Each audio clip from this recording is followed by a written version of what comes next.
Hey, everybody. Welcome to episode 4 of the Fearless Road podcast. I'm your host, Michael Devous. I am out on a walk in the forest, so please pardon the quality of the sound. And this week, episode 4, is our bullying episode. It's National Anti-Bullying Awareness Month.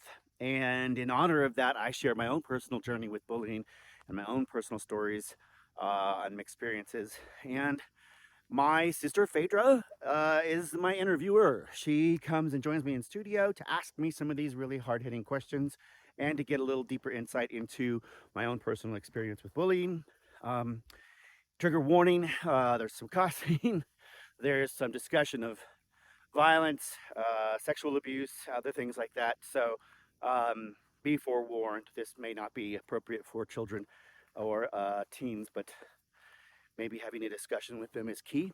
Maybe making sure that they are included in the discussion and that you continue your discussion at home to help them understand what bullying is, how they can speak up and be part of the action to change it. Yeah, National Anti-Bullying Awareness Month. Episode 4 of The Fearless Road. Thank you for coming on this journey with me. Thank you for sharing it with me. Thank you for allowing me the opportunity to discuss my truth. I hope you enjoy it. It gets a bit controversial. I'm sure I'll piss off a few people, but you know, it's my opinion, it's my perspective, and it's my experience, and hopefully that will resonate with a few people. So enjoy. Stay fearless. Be well. Be good to each other. And I will see you on the Fearless Road. Bye.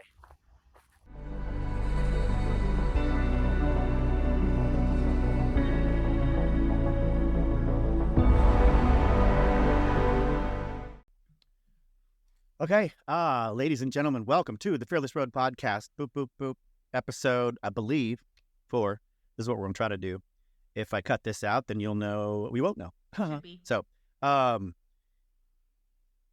I've been having struggles with my platforms, with my software, with my recording, with my audio, a number of different things, getting consistency. I hope and pray that this episode is quality and is good for you.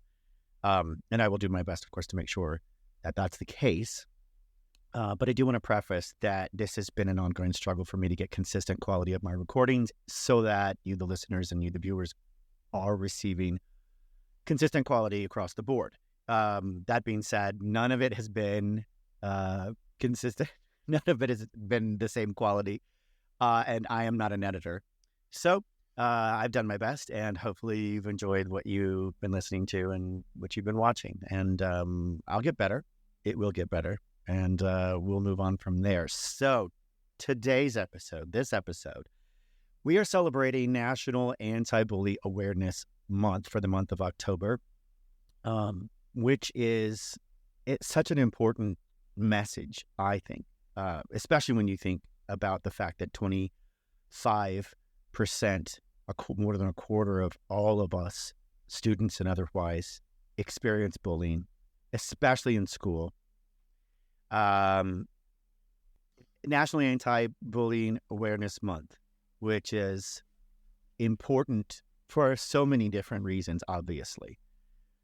It is important to me because it was my experience. In fact, if I look back at my life and I look back at how my life was shaped and formed, it was the original foundation of my life. It was the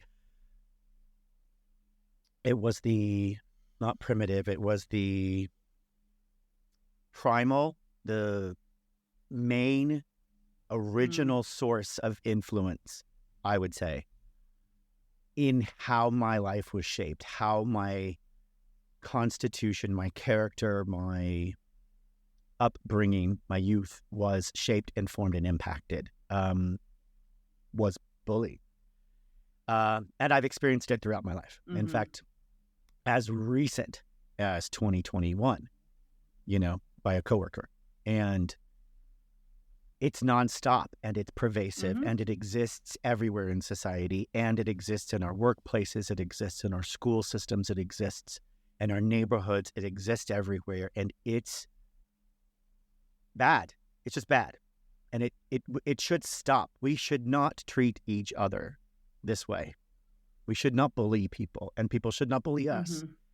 And there's there's this idea of a power dynamic that I feel better when I harm you, that I feel better by putting you down, pushing you down, and especially when it's done in public in front of others. My sense of power, my sense of worth, somehow we are rewarding bullies because they wouldn't do it if they weren't getting something out of it. So here we are. This will be out at the 30th of October, the very last, almost the last day of the month of October. I apologize. But it is a way to close out the month. It is a way to close out National Anti-Bully Awareness Month. It is a way to close out a month worth of social media posts and blogging and everything that tries to draw more attention and time and voices to this message. And for this particular episode, which is a very special episode for me, it's also a very special episode for my sister Phaedra, who is on the call today and is my co-host and is my host today. She's going to be interviewing me, and she's going to be asking me questions, and I'm in the hot seat this time. So yeah, you guys are going to get in the hot seat, a little more insight into me, hopefully, and maybe you'll like it, and we'll see. So welcome to the episode, the bullying episode. We will see. Welcome to the episode. And before we go any further, I'm sure people have this instinct, but to clarify, there will be mention of verbal, physical, psychological, and potentially sexual abuse in this episode. So trigger warning, be aware, don't listen around little ears. And if those are things you have a problem with, then maybe this is not the episode for you. But with that being said, let's just dive right in with you, Michael, and let's talk about when did bullying begin for you, and add on, who was your first bully? If you recall. It's funny when I recall my childhood, and I mean this in terms of preteen childhood.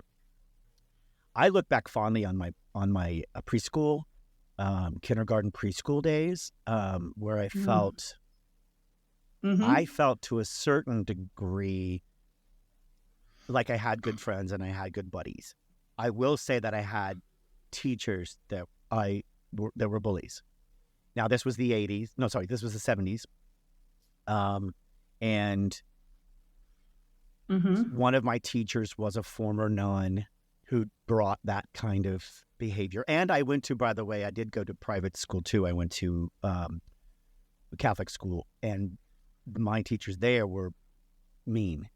And I don't know if that's bullying so much as they had a way. I mean, most of us who remember nuns and the way they taught us and rapped us on the knuckles with those rulers. Yeah. With the rulers. To me, that's bullying. So I suppose that would have been my first.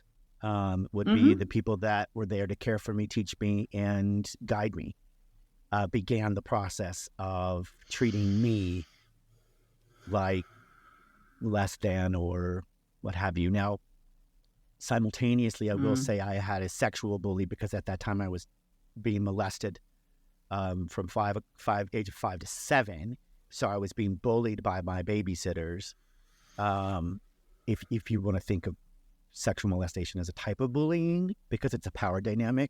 I think it falls into the category, absolutely. Can be true. But then the real bullying began in middle school, and that's where I feel like the torture began.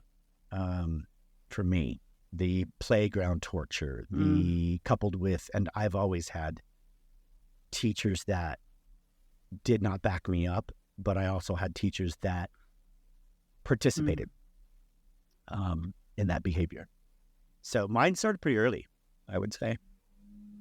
So let's skip to this one because I feel like it just kind of flows better, even though I had it laid out differently. So I know that each of your parents had different individual philosophies on how you should be dealing with your bullying. So let's start with how your parents found out you were getting bullied, and then what the conflicting messages were. It's probably the same way most parents find out, is that your child is a problem child. Most bullying situations, you've seen it in movies, the bully never gets caught. It's the person who responds. It's the person who's getting bullied, who acts out in either self-defense or whatever, that gets caught 9 times out of 10, and they're the ones who get to go to the principal's office. And I was at the principal's office constantly because I was getting into fights. And, both children are being punished. Nobody cares about who the bully is. It's just that the kids are fighting. It's a very different world in 1976 and 1978 and the 80s than it is today. Today there's much more awareness. There's certainly much more support. You have school counselors. You have that kind of stuff. We didn't have that. So there was no one to go talk to. There was no school counselor. There was no source for you to confide in. And there was no interest in your side of things. Nobody cared about what your side of it is. Just 2 kids are causing trouble and you're both being punished. If both of you got caught, yes. I don't recall my bullies getting caught, really. And I think that's what makes bullies really good at being bullies. I think they know. I think they know when to attack. I think they know what to do and what to say. I think they know how to provoke and how to and how to, interrogate or gaslight, if you will, which we didn't have that term either. I think they know when a teacher's looking and when a teacher's not looking. I think they've checked those things out and they're very good at it. They've got that skill set and that gives them a sense of power and authority over you. Now, coupled with the fact that most of the bullies were also bigger and stronger, and that's sort of typical, I suppose, of a bully. I was always at the center of it. And my mom was a very anti-violence person. You don't solve things with fists. You don't solve things with violence. You don't solve things just ignore them. They'll go away. Well, you must have done something to provoke them. You must have said or done something to make them do X, Y, and Z. There was a lot of that. A lot of, what are you doing that's causing this? My dad wanted me to learn how to defend myself. My mom refused to let him teach me how to fight back because violence is not the answer and you're not supposed to date, blah, blah, blah, blah, blah. And so because I was not skilled at defending myself physically, I became skilled at defending myself vocally. I developed at a very, very early age a caustic and sarcastic and biting wit and tongue. I began to see character flaws in other people very quickly that I could then use and call out when something was happening. It would antagonize.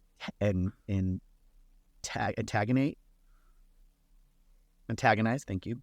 Antagonize. Right. I was thinking of interrogate. It would antagonize them, and it would usually make things worse, for me.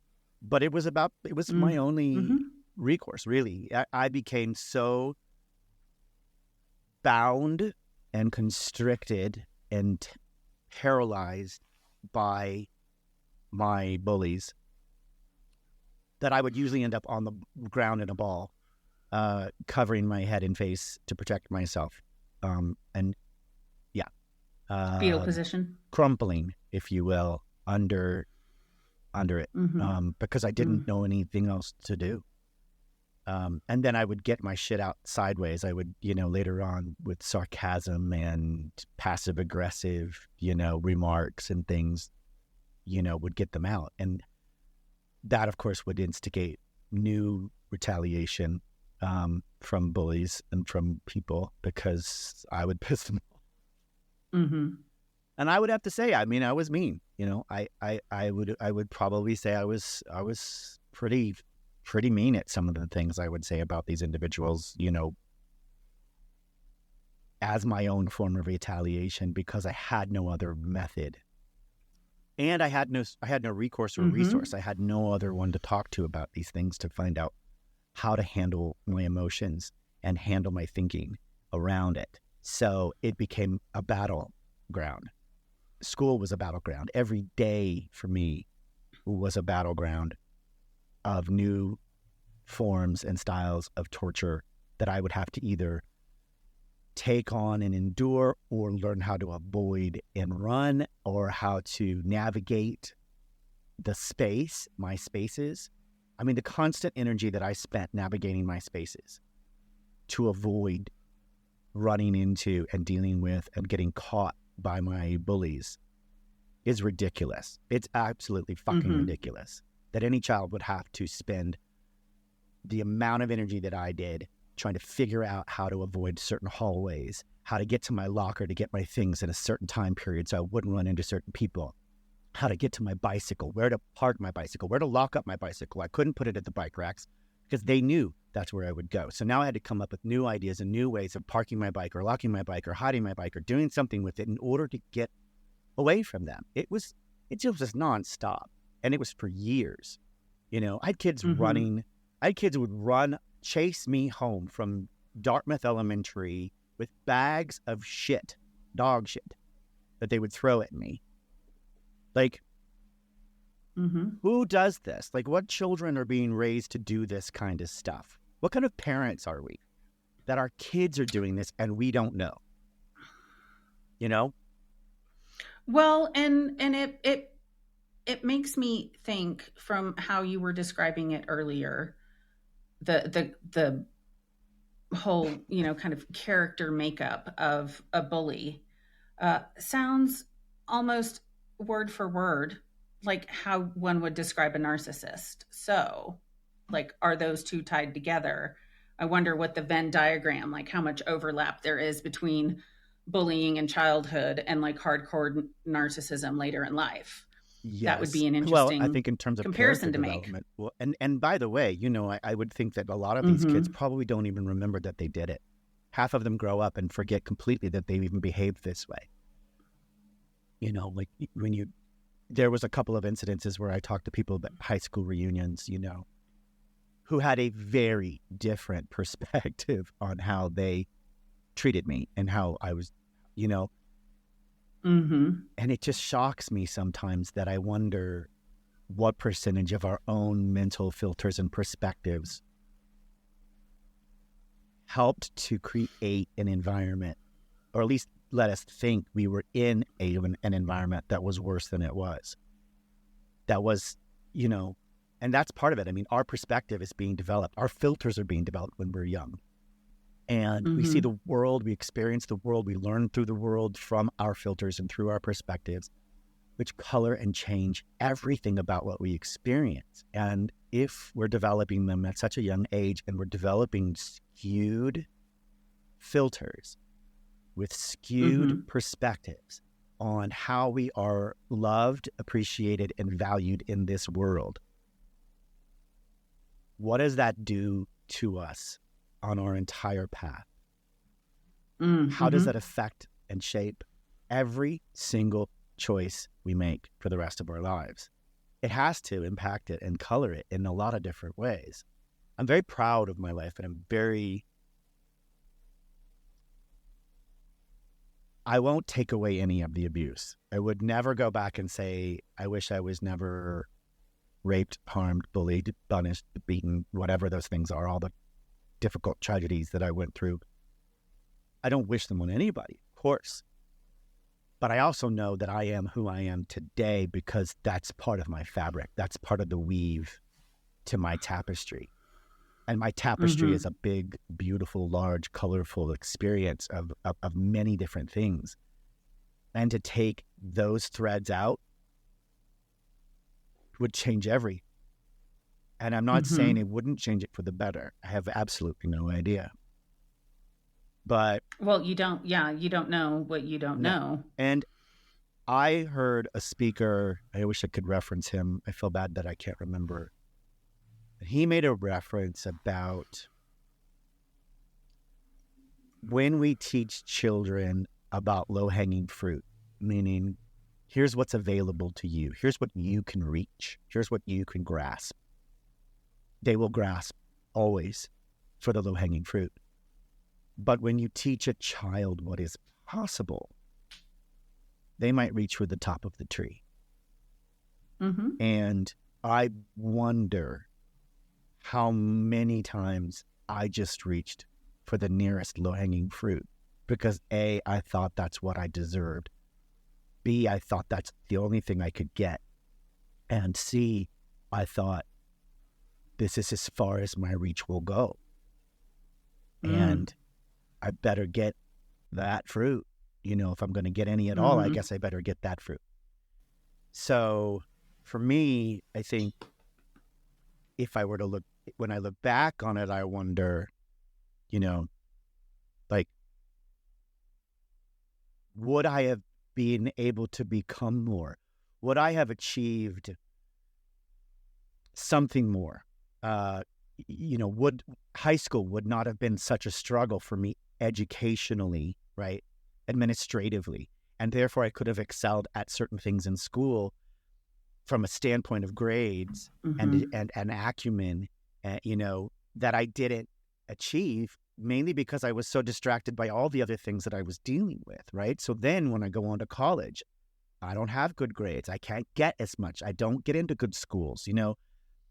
All of those things I feel like could have been impacted and might have been different had I had less abuse to deal with and less distraction in my energy to navigating the minefield that was my bullying and my experience. And that's Lola, by the way, I'm sure. If anyone heard her meows, that's Lola. She's a little love bug. I know. I tried to get her in she her wants bed mama's and attention, which is she's not cooperating, okay. So she's on my that's lap. Right. we love our children, our fur babies. So let's go into because you just kind of discussed a little bit about how bullying shaped your life. Do you feel that it made you stronger in any way, or and if so, like how do you feel about that, knowing that you're like an anti-bully activist, basically? So I've been thinking a lot about this because you and I have been talking about this all month. We've been sort of exploring this avenue, and I've been exploring some of my journal writings and some of my stuff that I have, my content that I have for my blogs and things that I want to write, that I want to put out there, that I just got started on this. So it's not like something I've been doing for a long time, although I have been writing and I do have these stories. I was struggling with the idea of do I feel stronger because of this? And what I've decided, I'm strong because of how I responded.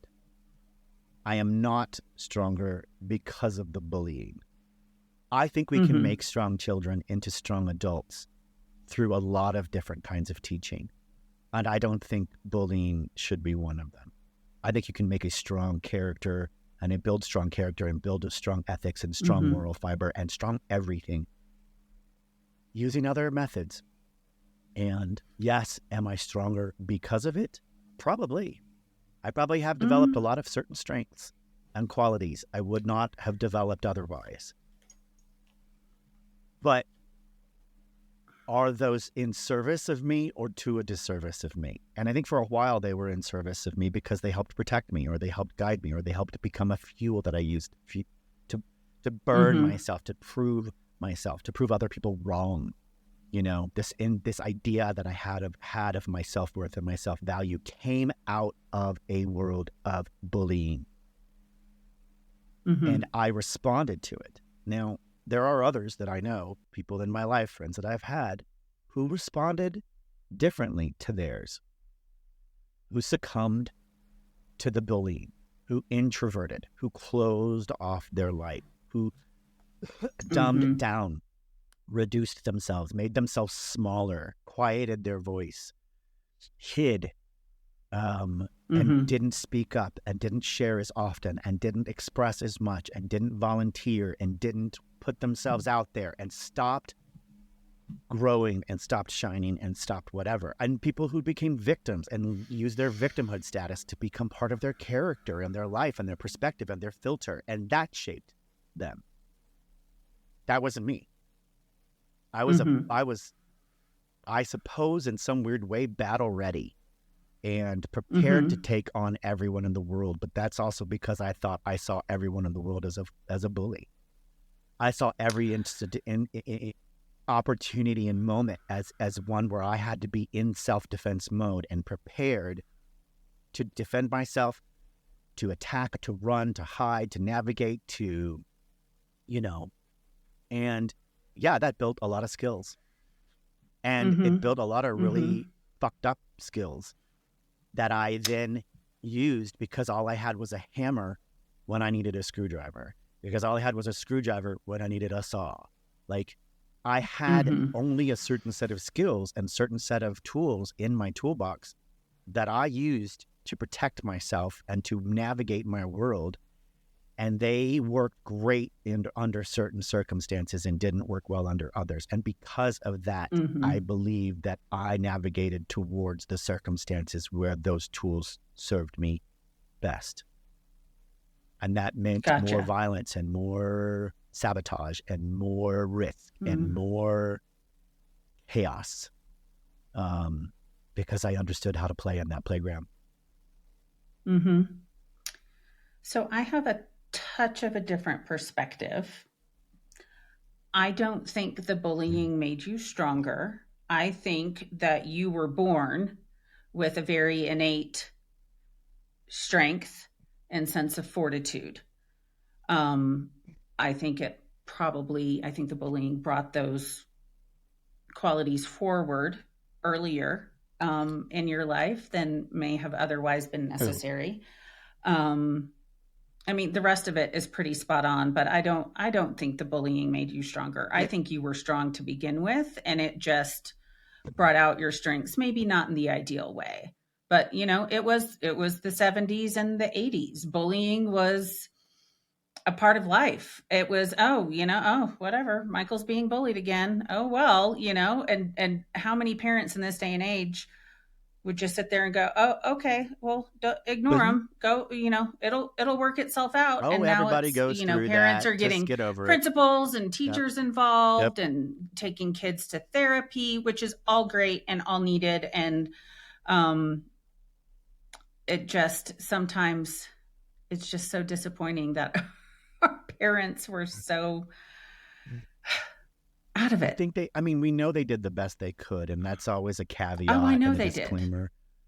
For all of us, even the parents today. By the way, if you're a current parent, guess what? You did the best you could. You're going to do the best you can. And then someone's going to look back and go, well, they did the best they could.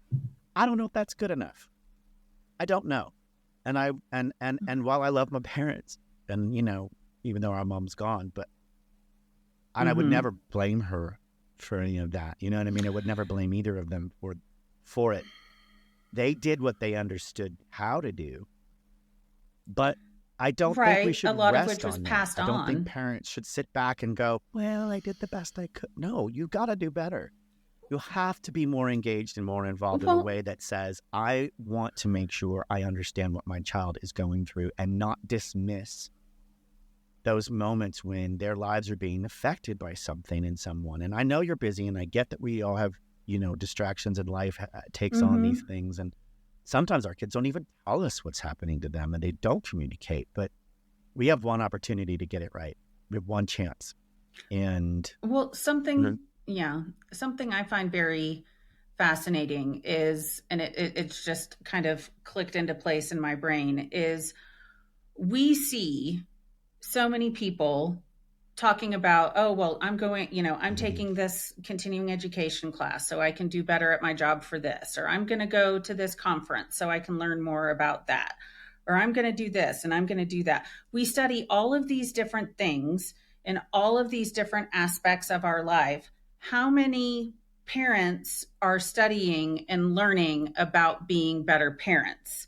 It's like so many people strive to be better in all of these aspects of their life, and this one needs a little help sometimes, and there's nothing wrong with that. Like, we shouldn't, I think there's too much reliance on the concept of natural parenting skills, and how far they will take you in developing and helping your child to develop into the person that you want them to be. And I think there's more of that out there. I think there's content out there for parents. And anyway, it makes me wonder how many people actually do that. Well, not many. And we don't have to, because there's no requirement to be a parent. You can have sex and have a baby. Oh, I know. There's no class you have to take. You have to have a license to drive a car or fish or hunt or do anything. You have to be trained and take a class on something. But I will tell you, probably 85% of all kids that get born are born accidentally. They're born because it wasn't planned, which means you weren't ready, which means you weren't prepared to be a parent, which means all of a sudden you're parenting a child that you don't know anything about. You know nothing about this other than what your parents taught you. And if that's an example of what we have, are parents who just did the best they could, and that's the caveat we leave ourselves. That's the disclaimer every generation says. Then yeah, as a society, no, we're not doing better. As a society, we don't put this first. We don't have parenting classes in school. We don't have classes on development, any kind of character development of any kind, like how to become a better person, ethics and morals and standards. We don't have any of that. We leave that up to the parents. We leave that up to the churches and the schools. The churches. We don't even leave it up to the school. So I'm not sure that I should be surprised, or any of us should be surprised that we end up the way we do. In fact, I am surprised. I'm more surprised that we don't end up with a worse society, that we don't end up with more terrifying situations, which we do, by the way. We're the number one country on the world. That the world today isn't even more fucked up than it already is. We're the number one country in the world with killers and people killing children in schools. Look at our society. I mean, look what we have. Look at the record we have. And then we wonder, how could this happen? Well, look at what we've got and look at where we are. Like, if we decided that this was important to raise better kids, we're not doing it. We're simply not doing it anywhere. You know, some parents are. Congratulations to those of you who take the time and really make an effort. Congratulations to some of the schools that have really good programs. But when we look at a country that is developed on and based on the idea of a free education that is consistent and equal for all, which it is not. It's not at all, period. We are failing. We're failing our kids, or we're failing our future. And if that's the recipe for a disaster, how do we expect to get great Americans and a great future out of that recipe? You know, especially when we don't put time and energy into ensuring that what our kids get in terms of their experience is a loving, embracing, and knowledgeable and accepting experience, you know? And if we're going to allow the alternative by not providing better resources, better opportunity, better equal, you know, class, instruction classes and environments and safer environments, we have ourselves to blame. We only have ourselves to blame for what we get. And we only have ourselves to blame for the dead children. And we only have ourselves to blame for the bullying and for the pain and the torture that it causes. And lifetimes of people who have experiences and will continue to have experiences, and kids that will grow up with these experiences because we aren't prepared to change. And I guess that's, you know, I don't know if that's my message, but I guess that's just how it is, how I see it, I suppose. Maybe that's me being bitter. Apologies for the birds and the sounds, but. Okay. So that last conversation led us into the next question perfectly. If you had children, what would you teach them, and what would you tell them if they were being bullied? Well, and I'm sure I'm going to hear a lot of this from people out there who are like, you don't have kids, you wouldn't know. And it's that kind of thinking that means you're not ready to learn. if you don't want to hear my story and my perspective as a person who was bullied, then you don't want to hear anyone else's either. Like, yeah, then just don't listen. Yeah, then keep on not listening and don't change. Like, I get that you may think because I don't have kids, I don't know, which I think is bullshit. We know. We lived through it. We were kids once. All of us have a story, and all of us have a memory, and all of us have an experience that we can call on that was not pleasurable and was not good and was not kind, and none of us likes it. So yeah, guess what? You probably have a bully in your life. You probably have a kid who's going to bully someone at some point. I did. I was bullied, and then I bullied. Like, I used my mouth, and I got to bully other people. You know what I mean? It's something you learn and pass on. It's something you do. It's reflexive. Even when it's retaliatory, it's exactly. Still even when it's retaliatory, bullying. And I see it as self-defense, It is still a form of bullying. And it harms people. And so there is no space in here where we get to give ourselves and our kids a pass just because you think you know better, or your kids are better, or you think because someone else doesn't have kids that they don't know better. We can learn from everybody's experiences. And if we really, truly want to create a world in a better place where bullying does not exist, then we have to talk to our kids. We have to accept that we may not have the answers, but we need to find out from them what's going on. So I guess if I had kids, I would be up their butt, probably, with wanting to know how things are going in school. I would sneak in and monitor. Like, I would come to school and be like, I'll sit at the back of the classroom and be like, I'm watching, which is probably going to make a worse experience for my child. Is like, oh my God, my dad's here. Like, I would want to be that, I understand that helicopter parenting thing. Like, you know what I mean? You're hovering over them constantly because you want them to have a good experience, but you're also wanting to monitor who's behaving poorly around them and what kind of influence are they having and what kind of things are they going through. And it's a very challenging way to be, because on one hand, you want to leave them to their own experiences so that they can develop their own experiences. They can make some judgment calls about their experiences. But at the same time, like, God,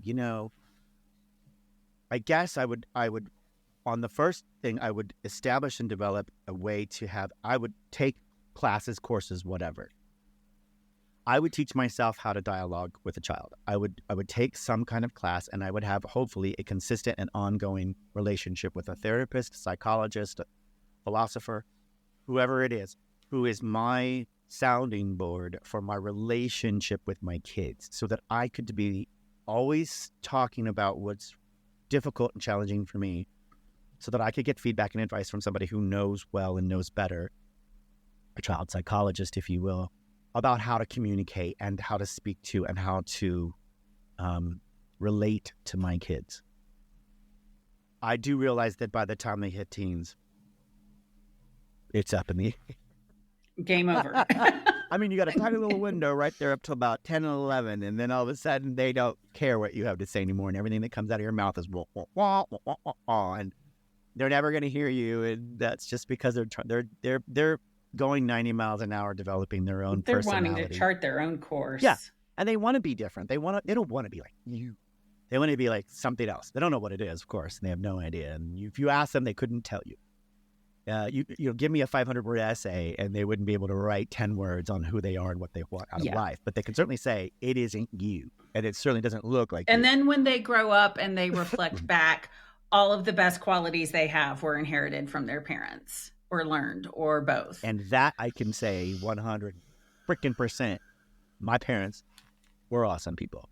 My parents, mom was awesome. She's gone. Mom was. My dad Devous is an awesome person. Yeah, and he's an incredible human being, and his wife is also. These are incredible humans that I have learned to have and develop such a beautiful relationship with that I didn't see when I was a teen. But I think that's important. I do think that that's part of our rite of passage, if you will, for us to deny that which is the expression of our parents and what we see around us, so that we can go out and become our own thing. The very rejection of everything that was my parents and what they wanted for me was my way of going and becoming and finding my own path. And I see a lot of kids these days who don't even do that, who have no desire to try, have no ambition to become anything other than, and don't look and don't want to get out of their parents' home and the comfort zone that is mom and dad, that is the comfort blanket, that is the financial support and all those things. They are fine with not trying and getting out. And I think that's terrible. I think they're not going to develop. I don't think that necessarily the way that I did it specifically is the best way either. Like rejecting everything and going out and trying everything until you nearly kill yourself is not the best way either. But having a healthy sense of adventure and risk, healthy sense of risk. Let me say this again. Having a healthy sense of risk, developing a healthy sense of risk is a skill set that you're going to do whether your parents teach it to you or not. You will develop your own sense of risk. And if it is a small, little, tiny version of risk, you're not going to try things in life. You're not going to go out and grow. You're not going to expand past the borders of your own little experience in your own little world. And then you're going to judge, and you're having a shortened and narrow perspective of the world around you, and you will be smaller. So if you want to shine your light and you want to grow and you want to be bigger, I would teach my kids to express themselves, to find their most authentic voice, to not be afraid of being shamed and being told that who and what you are and how you dress and how you want to express yourself is wrong or bad. And this society where that rewards conformity can go to hell. Like, conforming is not healthy. I don't name one scenario where conforming is good. That isn't a result of a negative impact. No. And Brene Brown talks about the importance of belonging versus the concept of fitting in. And if you're fitting in, you're changing yourself based on the situation you're in, where if you belong, you're being accepted for who you truly are. But that's because we have a society that rewards conforming. We have schools that reward conforming. Standardized tests. I think the pendulum is coming back the other way. And I definitely, with the people I know who are parents, that's definitely where I see a big change compared to our parents, is they're doing a much better job of allowing their kids to be who they are and develop into who they want to be, without basically squashing it like we had. Yeah. You know? Well, I mean, we were kind of, to that point, I think we're seeing the battleground has been laid. On one side of this fence, you've got parents like you're describing who are embracing and supporting and encouraging their kids to find themselves and to dress how they want and to wear makeup or not wear makeup or whatever they need to be to express themselves, to find their true authenticity, right? Which, by the way, nobody wants to wait till they're 40 or 50 to figure that out. Like, life's gone already. Half of it's over by the time you go, I'm not living my authentic life and my purpose. And then you wonder why you're not happy, and you wonder why you struggle, and you wonder why your relationships are good, and you wonder why your marriage fell apart. Well, guess what? It's because we are raised to conform and not be our authentic selves. And now the battlegrounds are being laid. And we've got bullies out there like DeSantis and Abbott, Governor Abbott, and others who are big-time bullies telling us and our children, you can't learn this, you can't read this, you can't express yourself this way, you can't dress like that, you have to be exactly what we tell you you have to be, according to our rules, whatever those are. Who gave them the power and the authority to make these suggestions? Who told anyone in our society that you get to tell other people how to be? Other than, I suppose, societal rules about killing and murdering and running red lights. Like, why do you get to tell anyone at all how they get to be?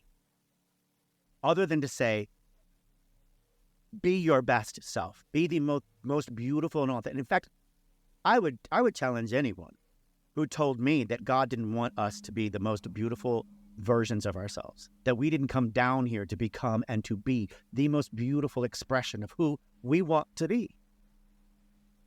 Nope, I'm going to make you in my image, but don't be big. I'm going to make you in my image, but don't be bright. I'm going to make you in my image, but don't be colorful. Did he say that to the butterflies and the zebras and everybody else in fucking, nature? No, be one color monochromistic and be like that all the time. No, he didn't. We aren't. We shouldn't be. Whether you believe in God or not, this world is a colorful, abundant world of diversity. And why can't humans be an expression of that diversity? Why can't we be that? And that's what bullying is. It's trying to take away your diversity and your authenticity. It's trying to dumb you down. It's trying to shut off your light and blow out your candle. Well, I think we need people who are heroes in that regard, that help hold our light up and protect our light and keep it protected from the storm that is the bullies of society in this world, that would shut us down and shut our lights off and just be like, you can't be who you want to be in this world. Well, nobody gave you the right, so go away. Just go away. Go be wherever you want to be and do whatever you want to do. But don't take that right from other people, and don't push it on other people. I know they think that those of us who are leftist, or whatever you want to call it, those who want to express ourselves, are pushing our lives on you. We're not asking you to change. We're not asking you to do anything different. You don't have to adjust. We're sharing our where experiences. You live. You don't have to adjust how you live. You don't have to adjust the type of clothes you wear, what you read, what you watch. You don't have to do anything. In fact, you can. You can actually change the channel and do whatever you'd like and not see those things if you want to. But you can't shut us out. You can't tell birds not to fly. You can't tell butterflies not to be colorful. And you can't tell zebras to get rid of their stripes. It doesn't work. It never will. And it's not going to. And we're not going anywhere. Colorful, beautiful, diverse humans is what we should embrace. And as bullies in school, one of the first things they do is teach us to hate ourselves. They teach others to hate on us. They encourage it. Kids that gather around. Because they pick on all the things that are wrong. Or, that are perceived as wrong. They make that determination. Right? And 67 to 68% of students, if they see bullying, don't say anything. That's the other problem. This is what I would teach my kids. 1, embrace your authenticity and embrace your weirdness and embrace whatever it is that makes you you, and go find that. 2, if you see anybody doing differently, if you see anybody harming somebody else or taking away their light, you defend them. And you either defend them by stepping up, or you defend them by speaking up. So those are 2 things. You step up or you speak up, one or the other. Right. So I guess that answers that question, but that was a big roundabout kind of tangential journey there. But that's okay. So now that we circled back around to the point. Yes. It is a road. I didn't say it was a straight road. The last question. Road. Sorry. Let's look at the opposite side of that scenario. If you had children and you found out one of your children was a bully, how would you handle that? That's hard, because part of me would be very angry. For sure. Like, how dare you? And it would be very challenging not to shame them into, how dare you behave this way? How I've never taught you to do this. Who do you think you are? But I think something's going on there. I think most bullies are bullied. I think most bullies are in pain. Hurt people. It's the truth. And most bullies are coming from a home space, an environment that is giving them cause to outlash or lash out. To lash out. And that's coming from a pain that they're carrying. So something's wrong. That means something's harmed them, and they are lashing out at others because they're hurting. Now, the rare incident, I suppose, is a child with psychological and mental challenges, that emotional challenges. They're in their development, that needs to be addressed. And if you're paying attention and you need to get support, obviously, like I was saying, if I had that child psychologist or friend or person or whatever that I rely on, it's now time to have that meeting. It's now time to set up those appointments. It's now time to begin that dialogue and allow them to speak. Now, most likely, if you discover your child's a bully, they're not talking to you. They're not coming to you for help. They're not turning to you for some sort of resource. They're lashing out because they can't use you. They can't hear you. So they're going to need an alternative source to talk to. And I think one of the other things that I would probably do for my kids is make sure they had a mentor. In the Big Brothers and Big Sisters Club of America, something similar to like that, where they have someone that's older, that's not a parent, that they can turn to and they can talk to in a way that's different than me. Our kids just shut their ears off when they get to a certain age. They just can't hear it come from you. And somebody else could say the same exact thing you just said to your child, and all of a sudden they're like, "Oh, so-and-so made a lot of sense, Dad. I don't know why you never said it that way." Well, I totally did the other day. And I've only told you every day for the last 10 years. But that's in their development. And that's because they develop a filter against you. And that's, I really believe that's part of our upbringing. It's part of our hormonal and mental and emotional and psychological development, that we have to stop listening to this and try something new. That's just part of what we do as humans, I think, is when we grow. And bless you if you're a parent who has a really positive, healthy relationship with your child who doesn't reject you. That's amazing. I think that'd be pretty cool. But I do think that's part of development. And I think making sure or ensuring that they, not just the circle of friends that they have, but there's that other adult that that you trust, that they can always talk to, and they have a different relationship with that person than they do with you. I think that would be crucial to ensuring that they have another resource to talk to in case they get into one of these scenarios where you can't communicate with them. So your experience with bullying, and you mentioned it earlier today, and I've heard a few stories, included your teachers as some of your tormentors.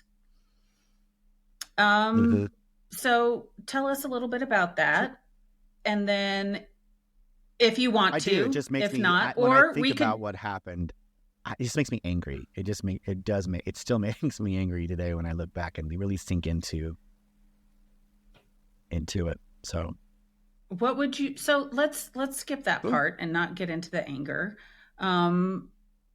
If you could speak to those teachers today that were bullies towards you, what would you say to them?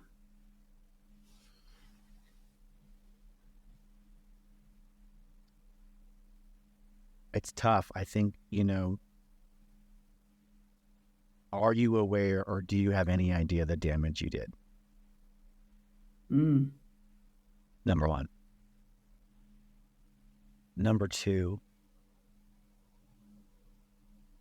and maybe you as an adult thought this was educational or constructive or creative, or I don't know how you painted the picture for yourself, or what filters and perspectives you had that said it was okay to put me in a cardboard box at the front of the class and let kids write on it. I don't know what told you it was okay to let kids make cutouts of my footprint and write my names on it and then tape them to the floor of the building from the front door leading to my desk because Michael couldn't find his way to his desk on time. So let's help him by letting everybody tape a footprint with his name and write it on there. Oh my God.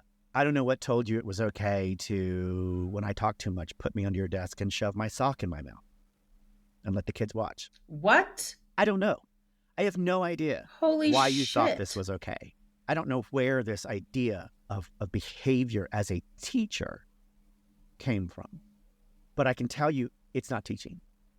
It certainly isn't teaching the right things. It's teaching the other kids they can behave this way and hate on a child. It's teaching the other children that it's fine to torture this kid. It's okay to pick on him because I have approved and shown you that he is not of value, that he is less than everybody else, and you may pick on him. So I don't know what I would say to them other than I'm so angry at you for this. And I can't imagine who else you did this to. How many kids went through your class year after year after year that you did this to? I mean, I imagine today, they're probably dead, but I imagine eventually they got weeded out because we don't allow that in the schools anymore. The teachers get called out on that stuff. Kids won't put up with this, but we didn't have that power. And I don't know. It just makes me angry that humans would treat kids this way and use their classroom as a public forum for emotional and psychological fucking torture. I just don't understand. It's horrible. It's horrific. It's so disturbing. That's why it makes me angry, because I don't have any place to put that. I don't know what to do with it. And I know, and I'm pretty sure, at least I hope I am, that teachers don't do that these days. And kids have way more power than they used to, way more power than we ever had, to speak up and say something. And yet they treat each other like crap, and there's bullies and stuff in school. Like, even though they have the authority and the power to do stuff, and teachers no longer have the authority to punish, which I think, by the way, was probably pretty good to a degree. They no longer have the authority to do that, to control kids the way that they used to, you know? And I feel like that's also a bit of a disservice. I think consequences and punishment are two different things. Oh, sure. I think we need to be taught consequences, and there need to be consequences for our actions. But we also need to be taught that there's an equitable way of what that looks like. And it's really unfortunate, because the environment that a school where we exist inside that world, right, where things are equitable, it doesn't exist. It doesn't even exist in the real world. But we're supposed to try to make it exist for kids when they're growing up. We're supposed to try to create an environment that is both safe and equitable, that they can have a safe environment where they can not just learn about life and learn school and education and things like that, but also have a way to develop as a human in an equitable environment. And I just don't think that exists either. Well, no, we don't have one in our society, and especially not in American culture. Nope. And that's a whole different conversation for an entirely different episode. So we won't go any further on that one. So how can our schools and teachers do better in the fight? Open forums against bullying. Open forums. There has to be, you have to shine light. Shame and this kind of behavior cannot exist when light is shined on it, when love and forgiveness and an open talking and communicative forum is provided. We had school assemblies regularly, but that was to announce stuff to us. That wasn't to help us dialogue about our feelings. That wasn't to help us talk about what goes on. I mean, I would imagine a place where kids are encouraged to join and participate in an ongoing forum of communication, to learn how to communicate not only the feelings you're having, but to share them in front of others in a safe environment that allows the expression of our feelings in front of other people.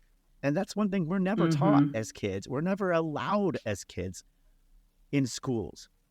I mean, maybe they are today. I don't know. I'm not there, so I don't have a teacher and somebody in a current program or format that can share that with me. But I can tell you right now, they're not consistent, and they're not across the board. They're not in every school. They're not in every school system. They may be occasional at some schools, in some forums, in some classrooms, with some teachers.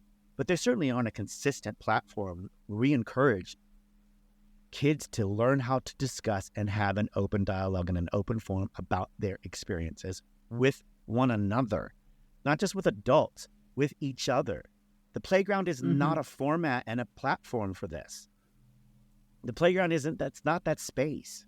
And if we're going to teach kids on how to express themselves accordingly and appropriately, and we're going to teach them how to share their world and their space with one another without harming themselves or harming other people as a result, because we all get angry, we all get upset, and we might harm other people and do something and lash out, and that's just normal. But doing it in a cloistered and closed off environment, creating shame or darkness around it, hiding it from others and not discussing it, that isn't productive at all for anybody ever. So yeah, I would tell schools, you need to create a system where we begin to teach kids at a very young age how to have an open dialogue and an open forum in front of other people about your experience and your thoughts and your feelings. One, with expressing them appropriately and accordingly, without attacking and harming and saying other bad things. And two, receiving information and understanding what that person's going through without shaming them or bullying them or punishing them. there's a power dynamic we develop as kids that is part of our human development. And you will either learn to develop that power dynamic and use it to either take it out on other people, or you will use it to empower yourself. And there's a shift that goes on here, right? And that practice of establishing my space in this world is what each child has to do. And if they're taught that expressing themselves and having an opinion and being who they are is bad, they will shut themselves down and lash out, because there's no place for that energy to go. There's no place for that expression to go. So they either will harm themselves or harm somebody they know, or they will lash out on other people. There is no healthy outcome with that kind of behavior. And I hope that schools are doing better, and I hope that parents and teachers are trying to find a way. But I listen to the news and I hear the things that are going on in our school systems, and the frustration that parents have and the frustrations that teachers are going through. And there doesn't seem to be any space available for this. And I think that's very, very sad. I think it's very sad, because I think we're going to end up with generations of kids that are harshly broken, moving through the world, taking on responsibilities and jobs through that lens. And to me, that's not reaching for the top of the tree. That's low-hanging fruit. And it's usually rotten. There's a reason why they call it low-hanging fruit, because it's usually not good. Right. Do you have a message for your bullies? Is there anything you'd like to say to them? It's okay. You don't have to harm other people to feel good. And I'm sorry that you were hurt. I'm sorry that something was done to you. In fact, it's been done, I'm sure, to all of us. If you could only know, everybody gets hurt at some point. But there's better ways to express ourselves than taking it out on another human being. And I would like for you to know, yes, you can be loved and you can be appreciated differently. And it's okay if others don't understand you. But please don't bully. Please don't harm other people. If you need a place and a way to express yourself, think hard and long before you do it at the end of a fist, before you do it at the end of a caustic comment or cyberbullying on your phones. There's a better world out there for all of us if we all learn to respect and value our other human beings and their experiences. Whether we like their experiences or not, whether we judge their experiences or not, whether we understand their experiences or not. It is not for us to judge. It is not for us to decide. It is not for us to punish and harm. It is for us to learn and accept and embrace their differences and their uniqueness, especially if we want them to embrace ours. So I don't know if that's helpful. Very well said. Is there anything else that you want to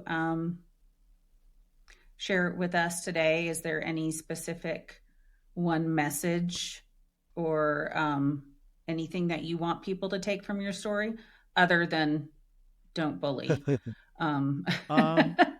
Yes, I guess which is pretty clear and at I this think point. That's what I've done with the Fearless Road. I think in a sort of roundabout way, I've created my own platform and space where those of us who've experienced trial and tribulation, who've experienced tragedy and difficulties and challenges, have grown up and become individuals in a world where we have to build our own lives and our own businesses using these skill sets. And as a result, we end up somewhere down that path and down that road where the challenges that we face are now part of this tool set and skill set that we had to develop in order to face the world we live in. And this is a community where we get to express that. This is a community where we get to share that. This is a community where those tools and those skills that we've used to deal with fear, to deal with our challenges with our own personal field. Because, by the way, you might have bullied me and you might have been mean to me when I was a kid, but it's nothing compared to the shit I did to myself. as a result. I became my own worst enemy. I became my own bully. I became my own torturer because I didn't learn to love myself, and I didn't learn to love myself because of how I was treated. Because I was told I wasn't valuable. You believed your yes, bullies. Eventually. And yes. You bought in. Even though I fought it as a kid, even though I tried to fight it, I will tell you that sunk in. Those words and that were repeated, and the behavior that was repeated, and all of that eventually became a broken record in my head that I began to believe. I began to act on, right? And now I built a life and a career using that set of skills. It has served a lot of people. It has come in use in a number of ways. And perhaps today, the best of all of those is the Fearless Road, where I get to reach out to other people who are also using those skill sets on their Fearless Road, try to develop a life and a business and a cause and a message based on a set of filters and tools and skill sets that perhaps only taught us to reach for the low-hanging fruit. And what you and I are trying to do is reach for the top of the tree. And we're constantly trying to reach for that top of the tree. And I'm here for you. I'm here for that. I'm here to celebrate that and to reward that.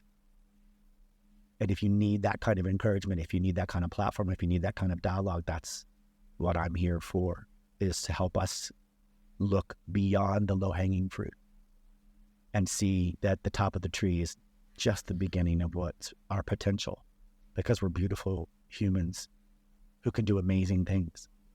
And we should be told that and taught that and experience that as often as possible.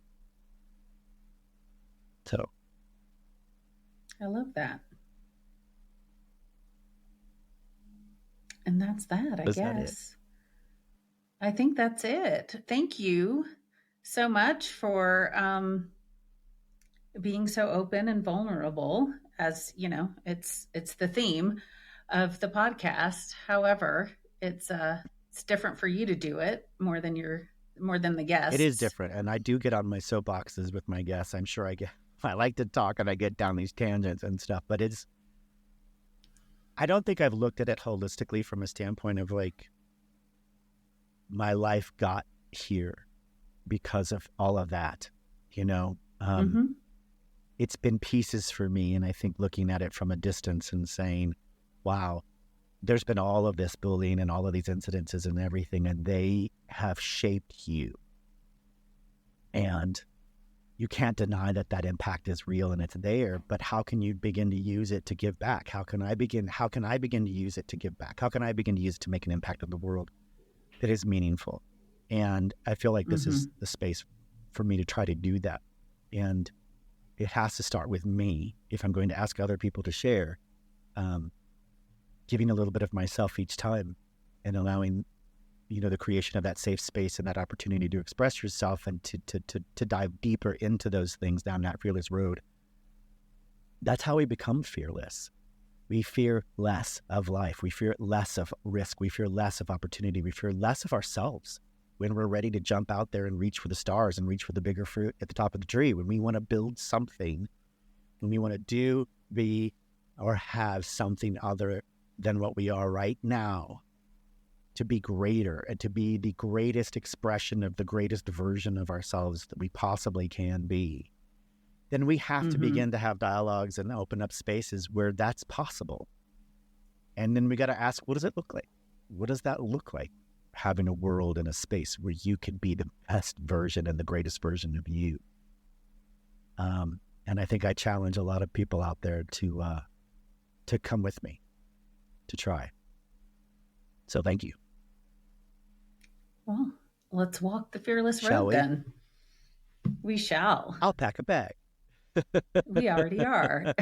Thanks, everybody. I really appreciate you all for being here and listening and lending your beautiful, wonderful ears for another dialogue here on the Fearless Road podcast. And then thank my sister, Phaedra Chonyaki, for being my host today. You will begin to see more of her on the show as she has opportunities to join me in the dialogue and conversations and do some of her own hosting, hopefully here in the future on the program. So if you want to know more, you want to do more, you want to be more, please reach out to us at thefearlessroad.com or on any of our social media channels. on what do we have? Instagram, LinkedIn, and Facebook. You can find us there. Yeah. Okay. So you know the message. Excellent. Everybody be good to each other and stay fearless, my friends. Okay. Much love. Have a good one. Bye.